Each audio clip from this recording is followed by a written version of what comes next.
On a commencé tout petit. Au début, c'était une structure, c'était le MEDEF, Chambre des métiers, puis des associations de personnes handicapées qui ont dit voilà, il y a une obligation chez les employeurs, il y a des personnes qui recherchent du travail chez les personnes handicapées.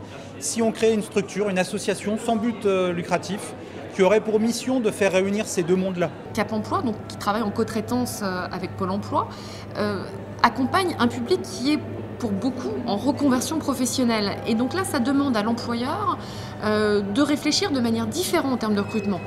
C'est un peu typiquement français, on recrute principalement sur titre. Là, on a une démarche qui est un petit peu différente, c'est de raisonner en termes de profil, c'est-à-dire quelles sont les aptitudes requises par rapport à mon poste, quelles sont les compétences que je recherche, et on ne va pas réfléchir en code ROM. Donc là, c'est tout ce travail-là qui est important de la part de Cap Emploi, de Pôle Emploi également, qui s'occupe aussi de l'insertion de tout demandeur d'emploi, justement pour mieux les accompagner. C'est un véritable partenaire qui nous aide à constituer le dossier du candidat pour récupérer toutes les aides au niveau de la région et aux différents organismes auxquels on peut s'adresser. Sans Cap Emploi, il est très difficile de constituer un dossier tout seul. Il arrive que la période d'essai ne soit pas concluante parce que c'est pas parce qu'on est handicapé qu'on est forcément ultra motivé. Donc on peut avoir aussi, on peut aussi ne pas convenir.